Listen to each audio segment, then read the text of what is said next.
السلام عليكم، مرحبا بكم معايا اليوم في فيديو جديد ووصفه جديده. اليوم ان شاء الله غادي نحضر معكم لي طرونش بواحد الطريقه ساهله تحضروهم في الدار لوليداتكم والعائله ديالكم. غيطيحوا لكم رخص من هذوك اللي غادي تشريو. غادي نبدا ان شاء الله بالمقادير والطريقه في نفس الوقت.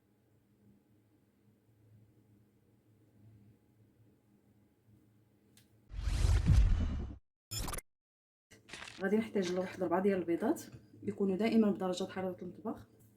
غادي ندير واحد شويه ديال الملحه، نص كاس ديال السكر سنيده ولا ديروا 100 غرام. اللي كيبغي الحلاوه يدير 120 غرام، ولكن مع الكريمات اللي غادي نديرو داك التزيين اللي غنديرو من الاحسن نقصوا شويه السكر. غادي نزيدو الفاني. انا غادي ندير واحد الفانيا وغادي ندير هذا النص، يمكن تكتفيو غير بواحد الساشي. غادي نطرب مزيان هذا البيض هو والسكر. المهم الطريقه ديال الجينواز راه باينه، ضروري البيض والسكر يطرب مزيان حتى كيولي الشكل ديالو بحال هكا، كيبيض الخليط وكيضاعف الحجم ديالو. هذا هو سر النجاح ديال الجينواز. دابا غادي نزيد 2 معالق كبار ديال الماء، ولا ديروا 2 معالق ديال الحليب. الماء بارد ماشي سخون. عندي هنا كاس وربع ديال الدقيق ما يعادل 120 غرام، والكاس الا عمرتوه ما تقسوه بالمعلقه بحال هكا. غادي نغربل هذا الدقيق. غادي نزيد عليه واحد الساشي ديال الكاكاو، واحد الخماره. غادي نبدا نزيد دابا هذا الدقيق شويه بشويه، غادي نزيدو على 3 المرات وغادي نخلط بهذه الطريقه هذه. ما خصناش نخلطو بالزربه، يعني من التحت للفوق بهذه الطريقه حتى كندخلو هذه الكميه ديال الدقيق، حيت الا جاو الله خلطو بالزربه راه الخليط ديالكم غادي يخسر. داك البيض اللي طربنا صافي راه غادي يخسر وما غاديش يطلع لكم الجينواز ناجح. غير بشويه علينا حتى كندخلو ديك الكميه ديال الدقيق. انا الفران في هذا الاثناء راه شعلته، حيت ملي غادي ندخلو الجينواز باش طيب خص الفران يكون سخون مزيان. غادي نزيد كميه اخرى ديال الدقيق. نتوما الا ما بغيتوش ديروها بالكاكاو راه ممكن تحيدوا الكاكاو وتزيدوا واحد المعلقه ديال الدقيق الا بغيتو ديروا الجينواز بالفاني. انا درت الكميه ديال الدقيق دابا كلها. الخليط دابا هو راه واجد، دخلت فيه ديك الكميه ديال الدقيق كلها، كيجي الشكل ديالو بحال هكا القوام ديالو. غادي نجيب دابا بلاطه فاش غادي ندير الخليط. ضروري نديرو هاد الورق للطاوه وغادي نسرحوه مزيان. انا دابا غادي ندخلها للفران. بالنسبه للفران خصو يكون سخون من قبل، يكون سخون مزيان. انا غادي ندخلها للفران ديال الضوء على 180 درجه. هي راه ما كتاخذش الوقت، تقريبا 10 دقائق حتى ل 12 دقيقه، وعلى حسب كل فران. الا درتوها في الفران ديال الغاز خصو يكون سخون مزيان والعافيه تكون متوسطه، ما تكونش مهيله، حيت الا بقات في الفران مده طويله راه غادي يقصح لكم الجينواز. هي ما كتاخذش شي وقت كثير في الفران. دابا غادي نوجدوا الكريمه. انا عندي هنا هاد بودره الكريم الشونتيي، يمكن تستعملوا الكريمه السائله. غادي ندير ساشي ديال الكريم، وغادي ندير واحد الساشي ديال الفلون، واحد الساشي ديال الفلون بالنكهه ديال الكراميل. هذا اختياري الا بغيتو ديروه، ولا ديروا نكهه ديال الشوكولات ولا خليوها طبيعيه. وغادي نعبر معكم الماء بالكاس ديال العنبه. عندي هنا ربع لتر ديال الماء ولا الحليب، انا غادي نستعمل غير الماء. الماء خص يكون بارد من الكونجيلاتور. صافي غادي نطرب مزيان هاد الكريمه. الكريمه هي من بعد ما طربتها كتجي على هذا الشكل. خصنا نطربوها مزيان حتى تجيب هذا الشكل هذا. غادي نغطيها دابا بواحد السلوفان وغادي نحطها في الثلاجه حتى توجد ان شاء الله الجينواز ديالنا. هي راه وجدات، راه خدات مني تقريبا 10 دقائق. داكشي فاش وجدت الكريمه. غنخليها حتى تبرد حيت البواقه سخونه. الجينواز دابا هي من بعد ما بردات غادي نحيدها من هذا الورق. غادي ندير واحد الورق من الفوق كتجي رطبه. الا تبعتوا المراحل ان شاء الله راه غادي تنجح معكم. غادي نقسم دابا هذا الجينواز على 3.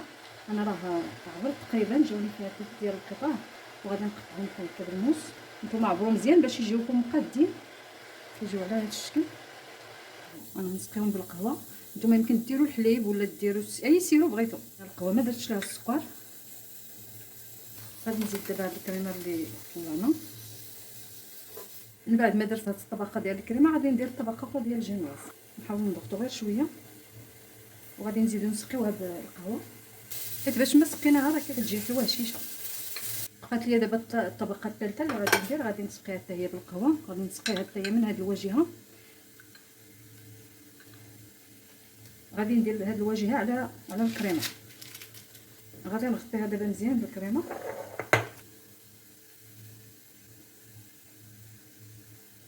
من بعد ما قديت لها دابا وجهها بحال هكا مزيان، غادي ندخلها دابا للفريغو تقريبا واحد 4 ساعات حتى 5 ساعات حتى تجمد. الا صيبتوها مثلا في العشيه خليوها حتى للصباح وكملوا ليها هذا التزيين ديالها. انا صيبتها دابا في الصباح، غادي نخليها حتى العشيه باش نكمل معكم ان شاء الله التصوير. دابا غادي نوجد معكم الكلاصاج باش غادي نزين هذه الحلوه. عندي هنا 120 غرام ديال الشوكولات. المهم استعملوا اي شوكولات متواجد عندكم. عندي هنا الحليب يكون سخون مزيان. انا غادي ندير واحد نص كاس ديال الحليب سخون. غادي ندوب فيه هاد الشوكولات.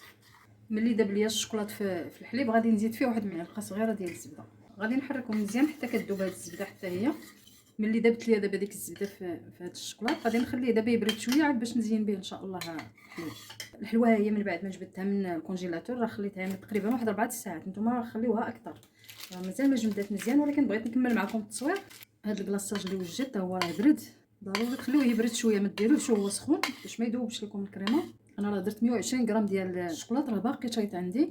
نتوما ديروا غير 100 غرام ولا 80 غرام ديال الشوكولاط. غادي نخليها شويه غير ينشف ليا هذا الكلاصاج شويه، وغادي نقاد ليها ان شاء الله الجوانب ديالها باش نقطعوها. غادي نبدا دابا نحيد هاد الجوانب. انا عندي هنا الموس كنديرو في الماء سخون، كندير فيه الموس باش يسخن شويه ونبدا نقاد به هاد الجوانب.